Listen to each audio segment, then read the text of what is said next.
Manga. This is a story of over a decade ago. I was working in a convenience store part-time while going to school, and often people would come to ask me to break their bills so they could use the lockers at the station. Those lockers were run by the same company that ran the convenience store, so most of the time it was okay to exchange for them. When it was busy, I'd constantly be breaking bills. But since it was the middle of nowhere, after the final train left at 10 PM, it was slow. I was working part-time there, and it was right around 12 PM when a woman wearing a long white dress showed up. You didn't really see people dressed like that in the middle of nowhere, but she was in her 20s and seemed like a normal, pretty lady. She seemed to be in a little hurry and was looking around the store. She saw me restocking the snack section and suddenly, Excuse me, I'd like to use the lockers next door. Can you break my bills for me? she asked me for an exchange. Sure, come by the register for me. I led her to the cash register. She asked me to break a 10, so I gave her a $5 bill and $5 in quarters back to her. I kind of have a lot of stuff. Can you make it all quarters, please? I was surprised at how much stuff she was planning to stuff into the lockers. I didn't think it was insane though, so I exchanged it for her. By the way, you can use the lockers for $1 every day, but every time you extend another day, you had to pay another $1. We'd often get complaints about how they put their stuff in at 9 AM, and when they came to pick it up at 8 AM the next morning, they had to pay extra. It was because we didn't mean 24 hours of use. We used the date to measure the time. It seems to be different from service to service, but our locker cutoff was 1 AM. That meant that if you put your stuff in at 11 PM and came back at 7 AM the next morning, you'd still have to pay for 2 days' worth. We had warning signs and everything. That meant that if the woman put the stuff in the locker right now, at 12 AM, then in an hour she'd have to pay an extra $1. I thought that was a little crummy, so I explained it to her. About the coin lockers, but then I'm in a hurry, so... she pretended to understand and returned to the car that was parked out front. I was kind of curious at this point, so I went outside to look at her pulling out something big from the back of the car and take it into the lockers. About an hour later, she came back into the store and bought a lot of ice. Then she asked me to break another 10. It cost another $1, so I wanted to explain it to you, but I told her that I tried to warn her, but... It's fine. I'm in a hurry, so... Bye. She vanished into the lockers again. About a week later, I got a call from the store owner when I wasn't working. He said that the police wanted to talk to me, so he wanted me to come by the store. I had a bad feeling. When I made it to the store, there were several police cars there, and the yellow "Keep Out" tape all over the lockers. It was covered by some sheets so that you couldn't see inside. There was a real-life police investigation unfolding in front of me, and there were people that looked like they were in CSI coming in and out of the sectioned-off part of the lockers. When I made it to the office, there were a few police officers and a man wearing a suit. The second they saw me, "I want to ask you about this woman." He showed me a photo. That's the woman from... It was absolutely that woman that was wearing the long white dress. He saw my reaction and immediately started asking questions. "You did see her then? Where did you see her?" She came by the store and said she wanted me to break her bill to use the lockers. I ended up breaking two $10 for her in total. "Okay, so you exchanged your $10 twice. Do you know what time you two made the exchange?" I think it was when we didn't have much coming in, so it was last Saturday, around 12 AM. But the date had just changed, so maybe it was Sunday? The store manager listened to me and started punching in the date on the computer. He pulled up the security camera's feed. There she was on the monitor, both of us talking and exchanging the bill and change. The police were watching her, and that's absolutely her. They looked at each other and started jotting things down. What did she do? I was afraid to ask, but I mustered up the courage. There was apparently a cut-up body in the locker. The woman was already arrested and in custody at this point, and the reason they wanted to talk to me was to make sure she had been here. This was on the news and even on some documentaries. The police officer didn't tell me many details, but according to the news, she hadn't only stuffed parts into the lockers. She'd also thrown away parts onto the trash cans, on some rest stops, and some parts into the woods. She had apparently thought that the smaller bits would be eaten by crows, and the trash would be taken out regularly as raw food. The locker was for the parts that were too big to be severed.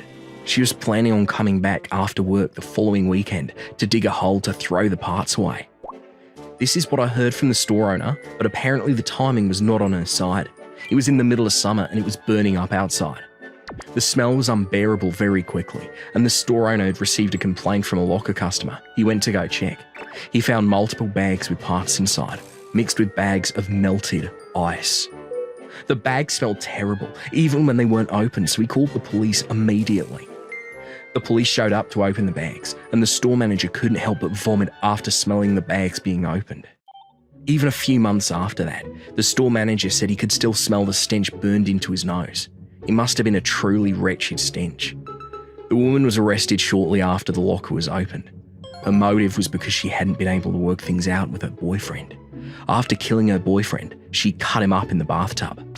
She had put him in several layers of bags and kept him on ice to prevent him from rotting. A week or so later, the sheets were removed and the lockers were replaced. The lockers were open for service again. Of course, the amount of people using the lockers dropped to almost nil. About a year later, the lockers shut down. I kept working at that convenience store even after the incident. However, I started to go by those lockers at night to throw away the trash. There are lights, but it's dim, and that makes it even more spooky. I'd often turn around and be terrified. She often showed up in my dreams too, almost killing me. Also, there was a man that was taking a bicycle trip, and he probably didn't know about the incident. He was sleeping under the locker in a sleeping bag, and it hurts. He was clearly having a bad time in his dreams. He was sleeping right next to the locker where the body was. My name is Yuko. I was proposed to by my boyfriend Tano. I happily said yes. He was an employee at a client's company, and I had just met him when I went to visit their office. It had been about 2 years since we started dating, so I thought it was good timing. We both introduced each other to our families and we moved to a new mansion together since we were going to get married. We were both working, so he helps out a lot around the house. There was one thing that I was bothered by. It was his childhood friend, Girl A. The first time I met her, she immediately looked at what I was wearing and... The colors are nice, but the combo, I'll give about 65 points total. First impression, by the way. Honestly, I was super shocked by the terrible attitude she was giving me the first time we met. At first, I thought maybe I was thinking too much about it, but she kept going. 63 points, 56 points, She just continued to score me. To make things worse, all of the scores were low. It was the first time I had been ranked, so part of me was a little at loss and part of me was just furious. I was just a mixture of negative feelings. To seal the deal, man, you're not good enough for Tano when your score is this low. She laughed and went home. I was pissed off, but I was even more furious at Tano for not saying anything to her. Honestly, I don't want anything to do with her anymore. But then he said, Hey, she wants to come back sometime for dinner. Huh? Girl A? Yeah, so I told her to come by this weekend. Could you cook something nice for us? What? You already said okay? I didn't even say I was okay with it. What, you didn't want me to invite her? Because I don't want to be scored again. I couldn't tell him. I just played it off. He said it was fine, so she was coming over this time. But if she's coming over, I want to make sure she can't say anything about my cooking this time. So I got all kinds of great foods and make sure that I only use the finest ingredients for my meals.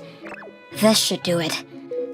There were great dishes in front of me and I prepared everything perfectly before welcoming Girl A. Good afternoon, guys. Hi, come on in.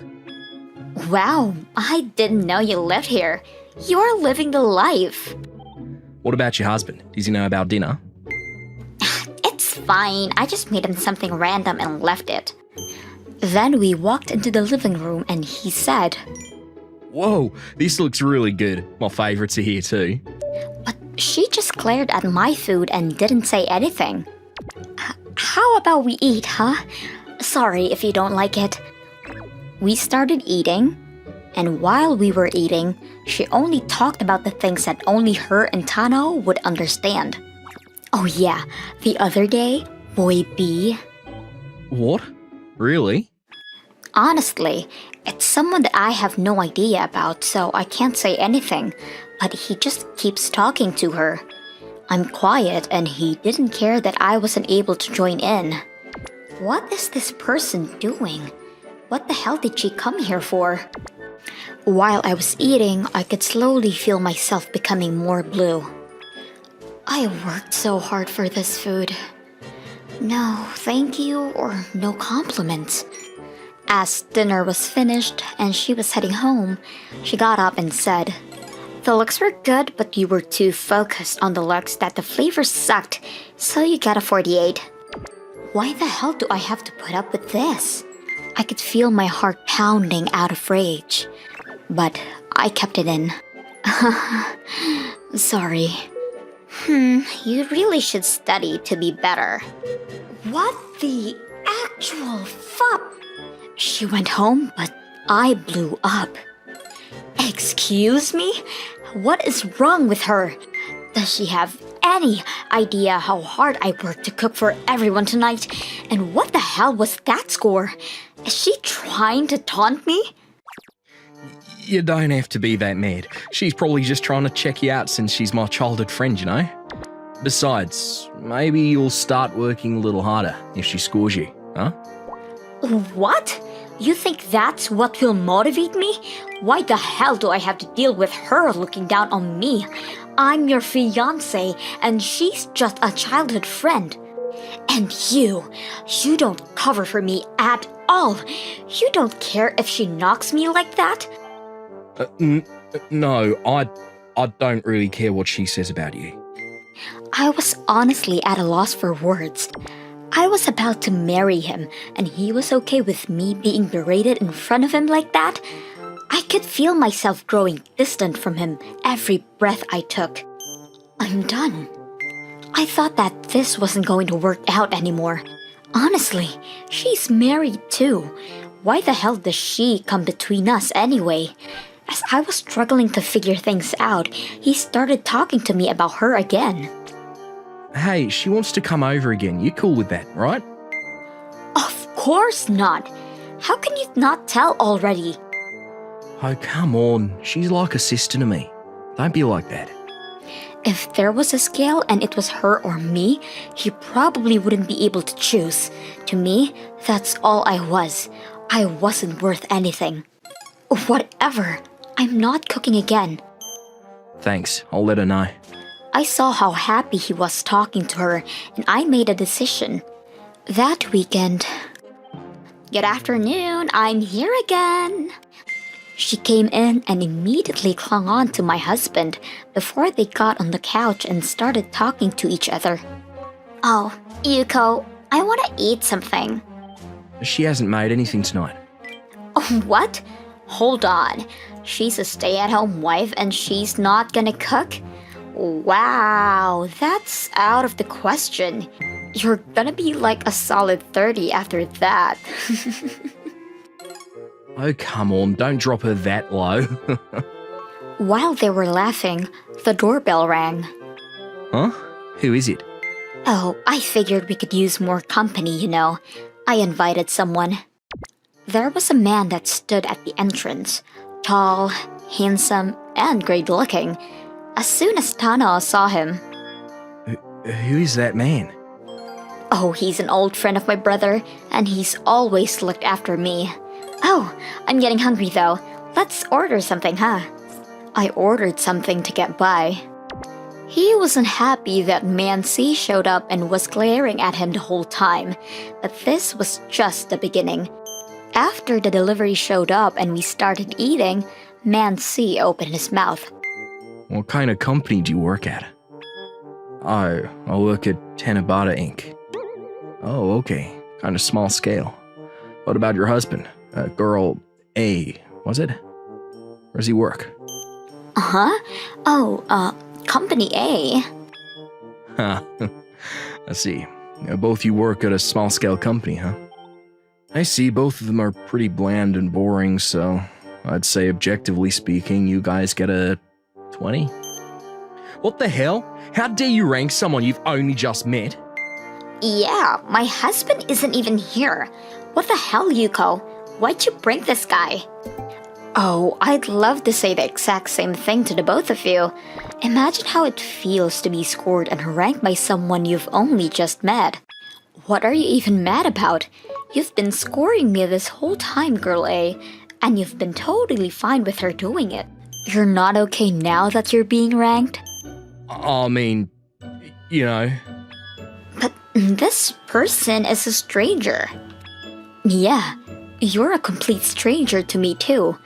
I don't give a rat's ass about you. You're just a random childhood friend and you're looking at me like I'm not his fiancé.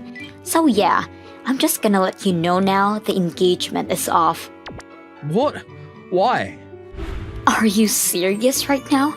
You've been sitting there, watching your own fiancé get beat to a pulp mentally, and you're fine with it.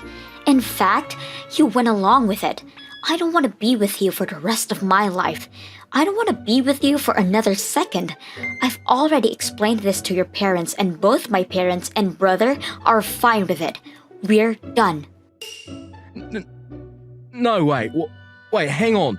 Yuko. His parents wouldn't let him go home anymore because they found out the reason that the engagement was called off. Girl A was already not getting along with her husband, so this time around, he suspected her of having an affair, so he was going to divorce her too. I received a large amount of money from both of them before cutting ties with that moron. He still sometimes sends me texts asking to rekindle things, but I'm never going to get back with that loser. My name is Suzu. I have a twin sister, but we look completely different. She was cute and looked beautiful. She had all of the nice parts of my parents. I, on the other hand, had all the bad parts from my parents. My father even thought that my mother even cheated, because I looked so different. My parents always treated us differently, and even when we were in kindergarten, the adults in the area always compared me to her. We were always talked about with how different we looked. I knew that I was treated as a nuisance, even as a child. We went to different elementary schools. I went to a regular public school while my sister went to a private school far away. Some of the boys that went to the same kindergarten as me, "You should be named Ugly instead of Suzu," would bully me the whole time I was in elementary school for being different from my sister. Afterwards, my sister went to a really great middle school while I went to a public school. I met someone there that I could call a friend. Boys are so stupid. They should really judge based on their personality. Suzu, don't worry about what they're saying. You aren't embarrassed being around me? Why are you so kind to me? I was in the same kindergarten as you. Every time I was being bullied by some boys, you always came and protected me. I was a little weak because of my asthma and kind of a shut-in, so I really appreciated you. I want to be with you. I was about to cry out of joy. Afterwards, my parents had told me that I wasn't allowed to go to a private school, but if I went to a public school, I could go with Mikako, so I had no option but to agree. Suzu, you're so smart. Why don't you go to a private school? My sister gets all the attention at my house. They don't even spend money on me. Your sister is that smart? It's not that she's smart. She just looks good. They want her to go to an all-girls school to avoid her getting into it with boys. I see. I started working part-time jobs while I went to school. I didn't have a bank account, so I just saved the money in my drawer. However, one day, my money was all gone. Oh, I took that money off your hands. I'm cute, so I need money, you know. I have a lot of friends, and I need to buy a lot of cute clothes. What the hell? I was saving that money to go to college. Then my parents came in to protect her. Suzu, if you're saving money from your job, you should pay your parents. Seriously? How stingy? She's ugly on the outside and the inside. My sister ended up going to a college from recommendations by teachers at her school. She was having fun at club meets and drinking parties. I didn't have any money to go to college, so I ended up just finding a job. My parents just kept saying that if I was working, I had to send money home, so I had no choice but to agree. One day, my father suddenly started talking to me. Hey, you wanted to go to college, right? I can help convince your mother to let you. Really? You're ugly, but you have a very nice body. My father looked at me up and down like he was looking at some meat and slowly closed in on me. You know what I mean? I felt in danger, so I slowly backed off and said, "Fine, Mom and Sis are gone next weekend, so I'll do it then." Okay, great. Next week then. I called Mikako, my friend who had moved to Tokyo, immediately and told her everything. "Suzu, you need to get the hell out of there. Come live with me." Mikako, thank you. I was bawling from her kindness. I quit all of my part-time jobs and gathered my things before leaving. When I got to the station, Mikako welcomed me with a smile on her face. "Suzu, you are free to do what you want now." "Thank you. I've left the house, so I guess I can start by changing my phone number, huh?" "Yeah, let's go to the phone store now." Afterwards, I stayed with Mikako in her house while saving money to go to college. I couldn't believe how great it was to do what I wanted without any interruptions. I felt so fulfilled. I was able to successfully go overseas to study. I told Mikako after she got home from work, and she was as happy as she had been the one to get the good news. "Suzu, congrats! You better come home sometimes to visit, huh?" I went to school using a bunch of scholarships and moved to the States. At first, I was pretty nervous, but I eventually started getting used to things. I came home sometimes and met Mikako, but I never met my parents or my sister. After I graduated college, I went home and found a job that I could use my degree in. That's where I met someone of my dreams and got engaged. I need you, Suzu. Please marry me. I was scared to accept, but I said yes to his proposal. Both of us were very busy, so we put in our marriage papers first before the wedding. My husband wasn't a huge fan of weddings, so he only invited a few people, including his relatives and some close friends, to have a small party. However, somehow my sister and my parents somehow figured out our wedding and suddenly came barging in. My parents, who looked good, were completely different now. My dad was a balding middle-aged man and my mother was an obese woman. My sister was still pretty though. She immediately started flirting with my husband. "Wow, you're great looking. Drop her and come with me. You wanna be with this beautiful woman, not her, right?" Suzu ran away from home and never came back. She's terrible. "Momo is actually beautiful and great with men. Suzu is ugly on the inside and the outside, so she's probably just fooling you." I couldn't say anything after they came just to insult me. My husband might believe them. He might want to get with her since she was prettier. I was worried, but those worries were in vain. Stop talking shit about my wife. "Suzu-chan is beautiful. Are you serious?" My husband and his sister both covered for me. "Where? She's so ugly. Look at her." Yukun, my husband's sister's son, stared at her. "See? Look. Even the child knows that I'm beautiful." Just as she smirked. "Who is this lady? Did she not learn from her teacher that you shouldn't be mean to people?" "What did you just say? What a little shithead. Get out of here." She slapped him across the face. And that made my husband's parents furious. "How dare you!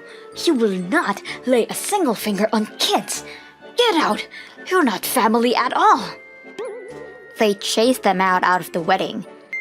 Afterwards, my sister, who had bad spending habits, had a lot of loans and kept trying to come crying to me, but I lived overseas, so it wasn't like she could ask me for help. In the end, my parents couldn't repay her loans either, so they left her all alone and vanished into the night. My sister? She works the brothel and streets now, doing Lord knows what with random men to pay off her debt. She didn't study in school, so she only had her body to sell. I lived with my husband and his parents. We had a child, and we're still figuring things out, but we live a happy life together. When I was in college, 5 of my friends and I used to drive and travel together. I have my own car, and I'm the only one with a driver's license, so I do all the driving.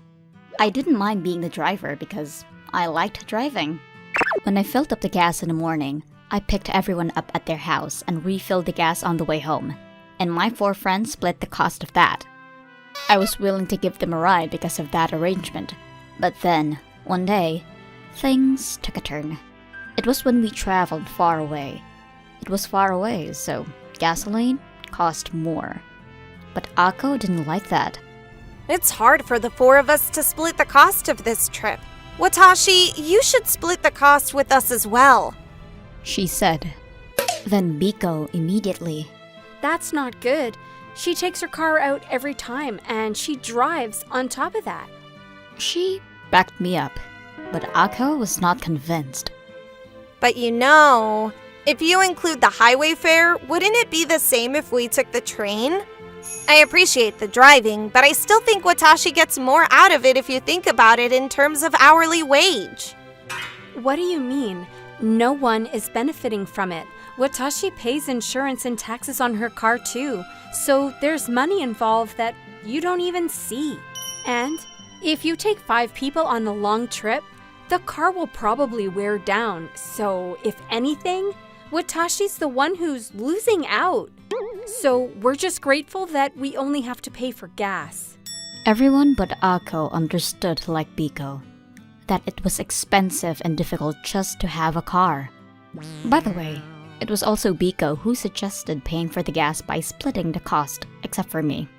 At first, I was reluctant to say, it's fine, but then she said that it would make it harder to travel in my car. I ended up accepting the proposal as is.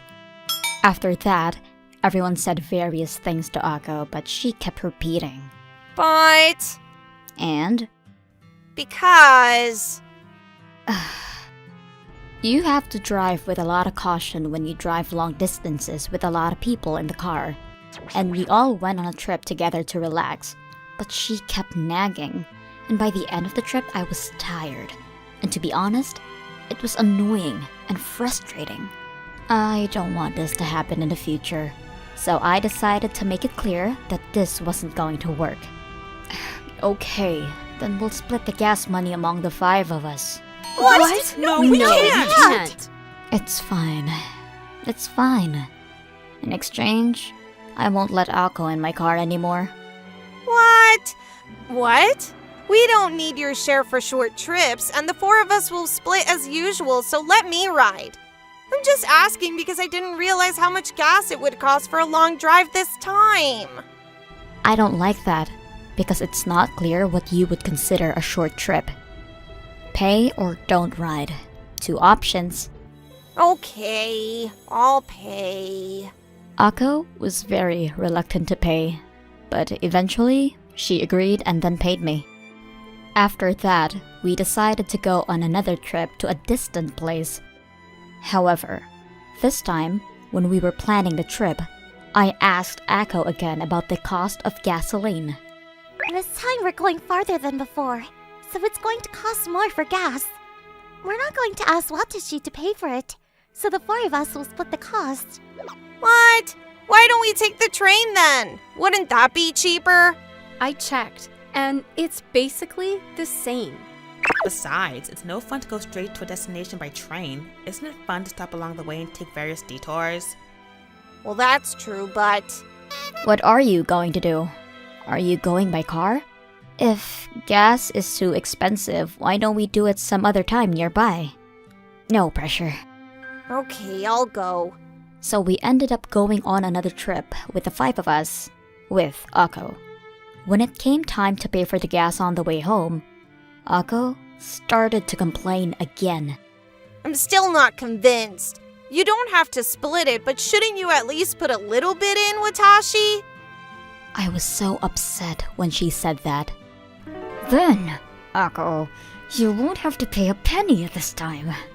I'll pay. But in return, I won't give you a ride because I don't trust you anymore. Get off now. After saying that, I got out of the car alone and took Akko's luggage out of the trunk and left it at a rest stop at the gas station. Akko is still sitting in the car. I'll pay! I'll pay you, so don't leave me! I told you I don't trust you anymore. Come on, get out. And I opened the door on the side where Akko was sitting, and I tried to lead her out. You're joking, right? Of course I'm serious. Akko is still holed up in the car after all this. Hurry up and get out! And I screamed at her. Everyone was surprised because I usually never shout this loudly. Akko was also startled and got out of the car in a hurry. So I got into the car, put on my seatbelt, and started the engine. At least take me home. I'll pay you. Why don't you just take a cab? Are you going to complain every time I'm tired from driving? You ruin the fun trip every time, and I've had enough of that. That's why I'll never let you ride my car again. Oh, please don't say that. Even the Buddha forgives 3 times. Is she serious? I'm not Buddha. I'm just a human being. Bye-bye. And so, I drove off without her. From then on, almost every time we went out in the car, the 4 of us made plans to go out together. Since we went to college together, I tried to invite Akko to join us when we used public transportation until we graduated so as not to make waves. We lived in a rather rural area where it was inconvenient without a car, so we rarely traveled by public transportation, and our social interaction decreased dramatically. Then, it was senior year and summer vacation. Everyone had been offered jobs in the same prefecture. So everyone, including Akko, started going to driving school at the same time. And in the fall, they successfully got their licenses. So we talked about taking turns taking a trip in the car for our graduation trip, but my car is family only, so my friends can't drive. Akko is the one who said that the train is cheaper than gas and highway fees, so there's no way she would rent a car on top of that. For the graduation trip, we were to rent a car and to take a 2-night trip without telling Akko. In the end, we found out that rental cars cannot be driven by people who have less than a year's license, so we ended up taking a trip in my car driven by me.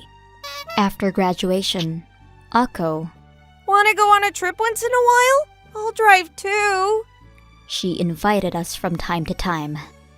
I almost took her up on the offer, thinking that if she learned to drive herself, she might understand how I felt.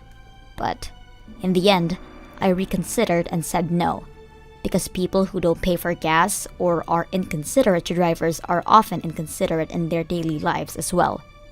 After a year, Akko gave up, and she stopped contacting me altogether, and no one knows how she's doing. But one day, Siko found a post from a college classmate's social media which happened to mention someone who seemed like Akko.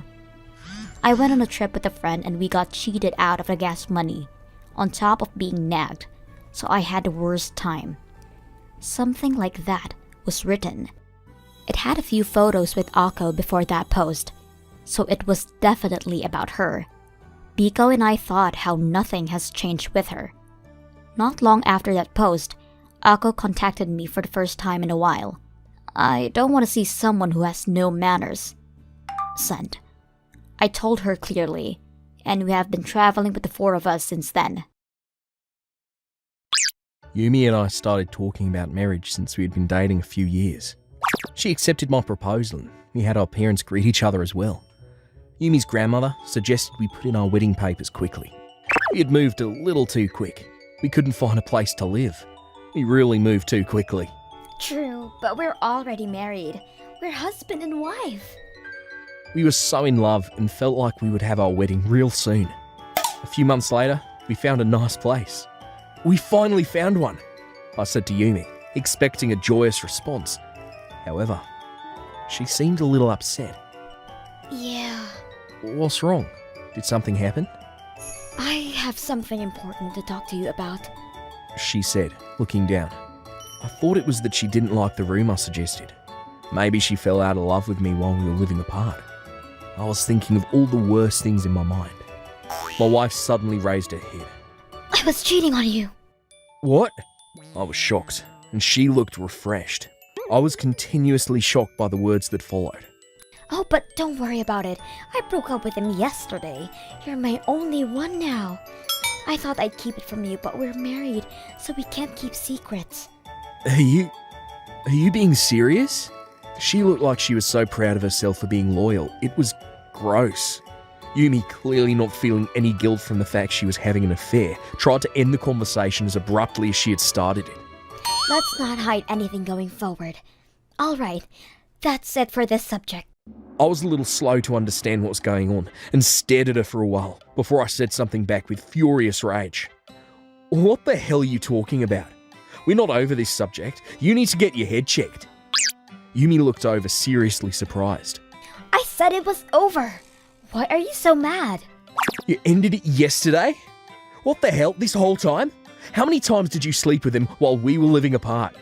I said I'm done with it. If you keep going, I'm going to get tired of you. That's not the problem here. You understand you're my wife, right? I know. We got married. What is that attitude anyway? We're married now, so I told you everything without hiding it.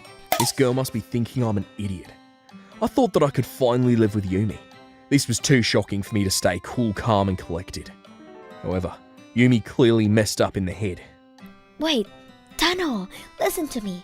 Husband and wife means that two strangers come together to talk about things and forgive each other, right? But you're not listening to me at all. I don't think we're going to work out if we keep this up. Okay? What? Is this really the woman I married? I slowly started boiling with rage watching her behaviour. She spent countless nights with men while I wasn't around. I honestly even felt like puking. Tano, are you okay? Don't touch me. Get the hell out of my house. I thought about what I should do after chasing out Yumi. I talked to a mutual friend who worked at her office and told her everything. And her friend said, Oh, sorry, I didn't tell you. She was apparently going out with one of her bosses. I saw her with some random dude in Shibuya the other night. I thought it was weird. Could have said that sooner. But I was able to at least figure out who the person she was having an affair with was. First, I need to report this to a certain someone, so I made my move.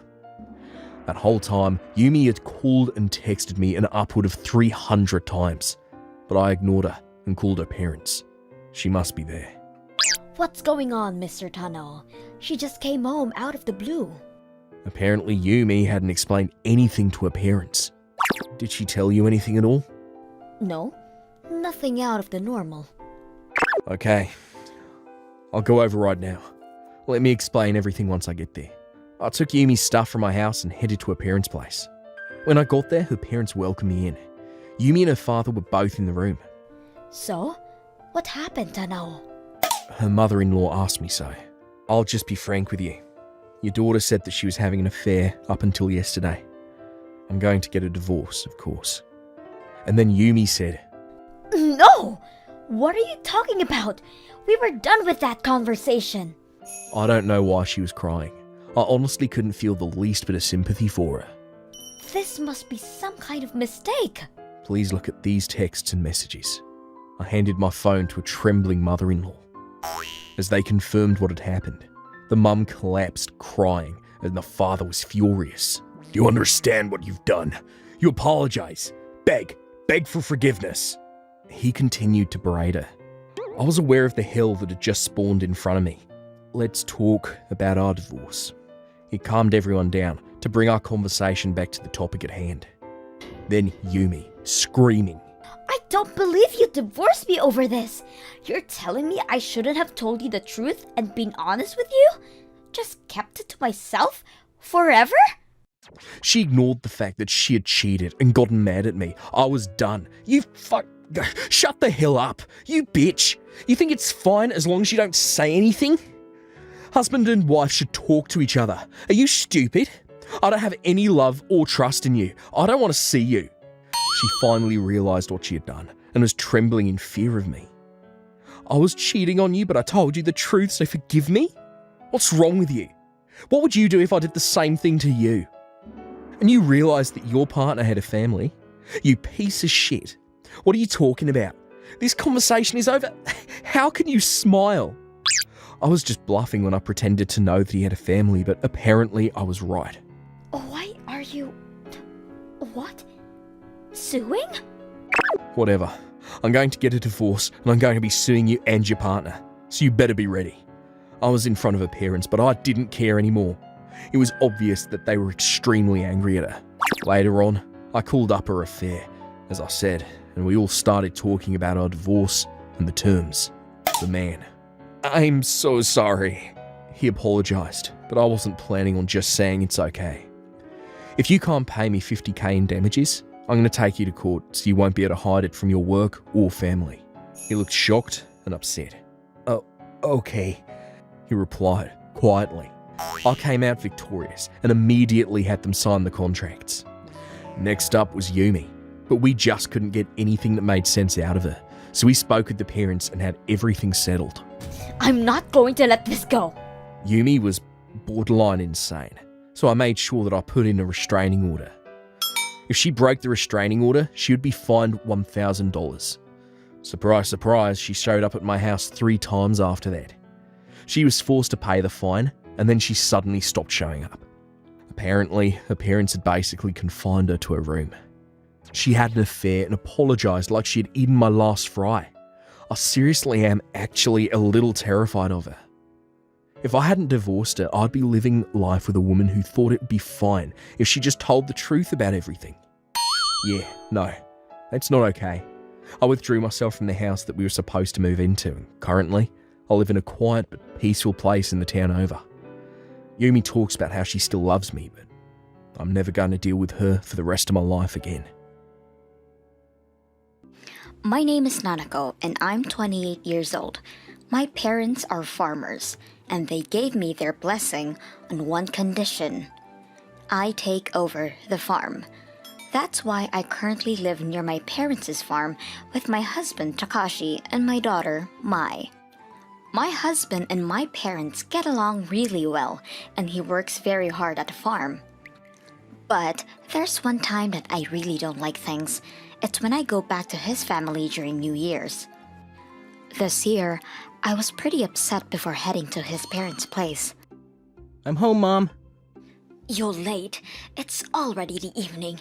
You didn't help out with the dinner at all. I told you that I couldn't get on the train till this afternoon. My back hurts and I'm tired, so you do the rest, Nanako. Oh, yes, ma'am. Sorry for being late. This is what I was greeted with as soon as I walked into the house. I immediately felt worse. My husband has siblings, an older and younger sister. He's the only son and he passed before he met me. The older one got a divorce and came back to live with her mom, and the younger sister has been single forever. My mother-in-law doesn't appreciate that my husband took our name to take over the farm. She's been very tough on me and is the stereotypical mother-in-law. When my husband isn't around, she escalates things like crazy and will kick me and hit me with rags. You're seriously useless and ugly. She would keep telling me things, but I love my husband, so I hope one day she would accept me. But I didn't go against it. I had been doing my best for her. I started getting dinner ready. He would come to help, but my mother-in-law and his sisters didn't like that. You, shut up. You better not spoil her just because she's your wife. It's not in her best interest. Yeah, you're always being used by her like that. I feel so bad for you. Shut up. You know damn well that she can't handle this on her own. I'm not gonna come back home if you keep this crap up. What are you talking about? You can't do that. My husband kept getting mad at them, but it didn't work at all. Then, my husband got a call from work, so he stepped out for a second. Of course, they started spewing their poison at me, amidst all that chaos. There was a loud sound and my daughter with a broken plate at her feet. Mai, are you okay? I'm sorry, Mom. I just wanted to help you. My mother-in-law who saw that started screaming and yelling. Hey, what are you doing? That's my important plate. I'm so sorry. It was my fault. Your fault? Your daughter is just as useless as you are. I don't need you, you useless girl. Take her and get the hell out. I couldn't hold back anymore after my daughter was insulted. It was just my daughter trying to help out since they didn't seem to do anything at all. You can say what you want about me, but you better not say anything to her. She must have really gotten mad because I said something back, and she was furious. You stole my son from me! Get out, you thief! Get out! Get out! She was yelling as she opened the kitchen door and hit me with a broom. Get on your knees and beg. Promise to get a divorce and I'll let you in. She slammed the door in my face. It was dark out and snowing already. If I apologize, she'll let me in. I love my husband, but I really can't do this anymore. I should just make the promise. But I couldn't just stay in that house for 1 second longer, so I picked up my daughter and wrapped her in a cardigan. I ran to the station and caught a cab. From there, I drove about 3 hours back home. My parents saw me and ran towards me in a panic. They even paid a taxi off, which was pretty expensive. I felt so bad for them. After I put my daughter to bed, I explained everything to my parents. They were, of course, not feeling too good. However, I was also pretty exhausted, so I told them that I'd talk about it in the morning. When I woke up, I found my husband in the living room. I'm so sorry. I didn't know where you went. According to my husband, they had assumed I would come back begging immediately. My husband didn't know what was going on, so he ran outside to look for me, but of course, we were gone. They were all looking for us, but we weren't around, and I didn't even have my phone on me, so they couldn't call me. It was a big thing for 3 hours that I took getting to my parents' house. My husband kept calling my parents the whole time. My parents weren't that surprised because of that. And then my husband called again, and they told him that I was here. He was on the first train back. She's never liked me, and I've been keeping it to myself, but I can't do this anymore. I think this is way too far, even for a mother-in-law bullying their daughter-in-law. And Mai is still a child. I'm sorry I was there, but I couldn't protect you. I don't want anything to do with you or that family. I'm sorry, but we should. Then I realized that I felt okay with a divorce. If he is one of them, then I really cannot love this man. But my parents probably didn't want to lose their heir, and if I just divorce here, then it's exactly what they would want. Please don't divorce me. Rethink this. We won't go to my parents' house again. I don't want you to ever experience that again. I'm sorry I didn't protect you better. I thought it was just some light nagging. I'm so sorry. I decided to try to work things out with my husband. I told him that Mai and I would never have to do anything with this family ever again. But apparently he was pretty over it this time too. He called his mom and let her know he was cutting ties with her. My mother-in-law was furious and came storming at our house. Please give me my son back. He's my only son, and it felt like he was being taken from me. I'm so sorry for saying those mean things. You threw her out in the middle of the cold. What the hell were you gonna do if something terrible happened? That's exaggerating, don't you think? What you did is attempted murder. I'm not gonna forgive you. and I'm gonna report this to the powers that be. I've got nothing to talk to you anymore, so get out.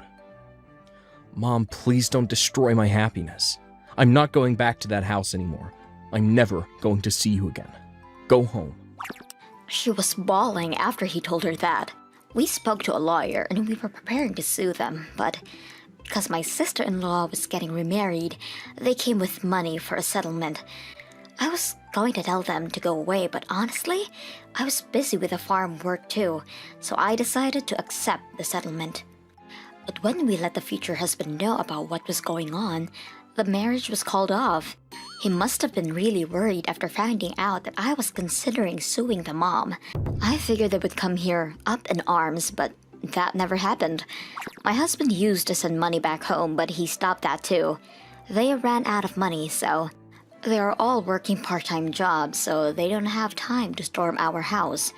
I think we'll be able to live a nice, peaceful life for a while.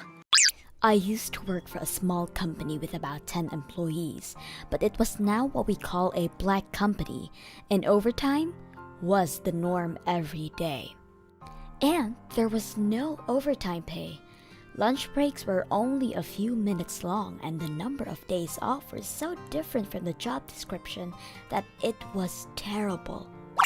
There was an allowance also known as bonus, but some employees did not receive a single bill. We would only get 1 day off the week if we're lucky, and there was no summer or New Year's holidays, and no consecutive holidays either. And above all, the boss was the worst. It was a small company, so the boss worked with us, and he would often yell at us and complain about small mistakes for several days. He would force his employees to work overtime while he would go out and have fun himself. He was the kind of guy who would brag about what he did and wouldn't admit his own faults. Because of this guy, I had to do more and more things every day, and my work hours were increasing. In addition to that, it was a physically demanding job, so I was falling apart physically and mentally. I worked to the limit, got home tired, got some sleep, and went back to work, wondering how much longer I could go on like this. I met my husband at that company.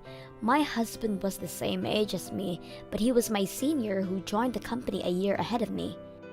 Around the time I started working there, the previous chief quit, and my husband became the chief by seniority. Being a chief didn't mean you get a better pay, but just more work. With the position came a lot of responsibility. As expected, my husband who became the chief became the target of the boss's bullying. He made him do something he wasn't taught before, and when he asks, "Don't you even know that?" and gets angry, he yells at him every day for the smallest mistake. Then, in front of the contractor, "This guy's an idiot. Don't you think so too?" I wasn't allowed to have my husband's back in front of all the employees to my boss. "This guy is no good. I can fire him. But do the carry. I'm nice, aren't I?" By the way, carrying was an even more strenuous job than the one he was doing at that time. My husband is a resilient man, but even he was exhausted every day because of the workload. When my husband started the carrying, the chief position became vacant. Normally, it would be nice to move up the ranks, but in this company, there are no advantages, so no one raised their hand. So the boss decided, as usual by seniority.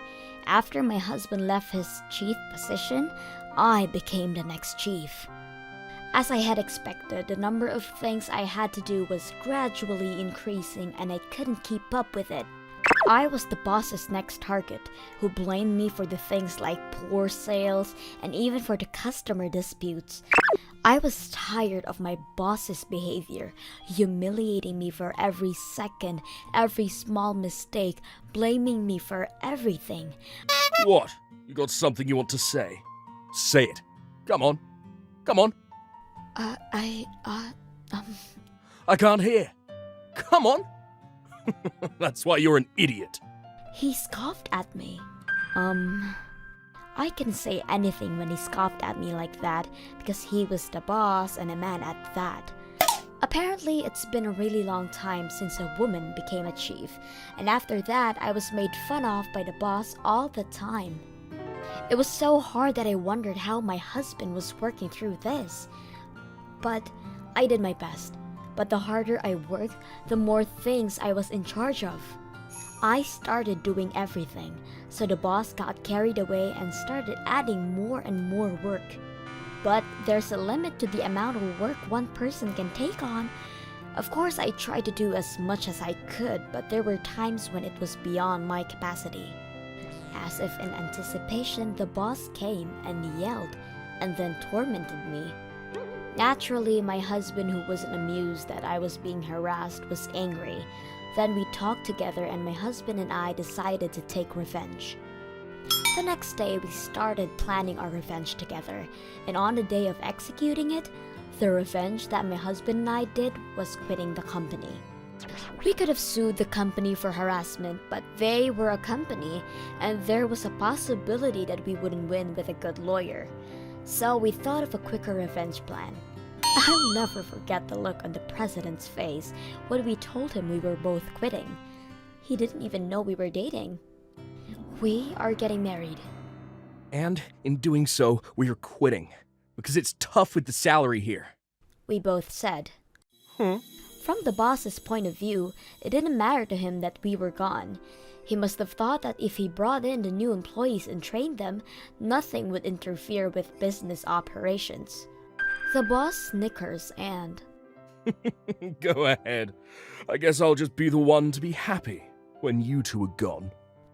And we were able to leave the company smoothly. However, the boss's naive way of thinking was soon overturned.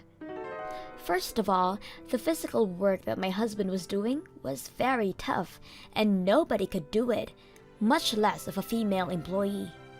The people who has been doing this for a really long time, and even those who tried, stopped as soon as they felt physical pain.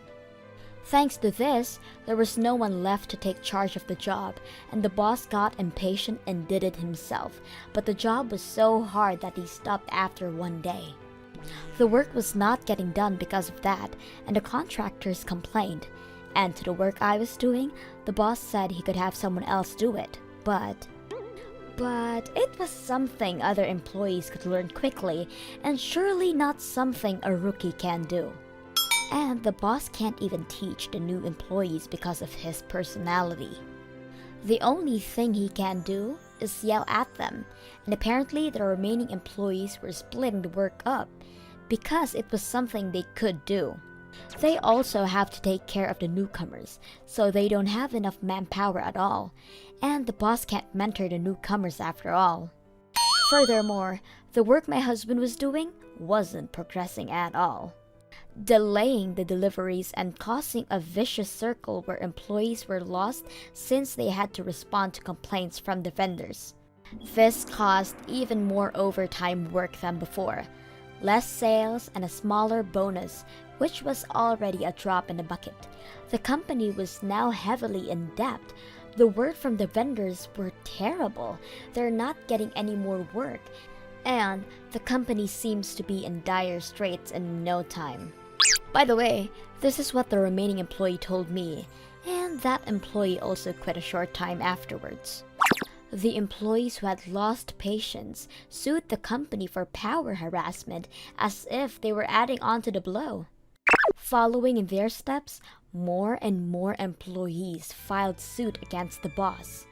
If the employees unite and file a class action lawsuit, that company wouldn't stand a chance after everything they've done.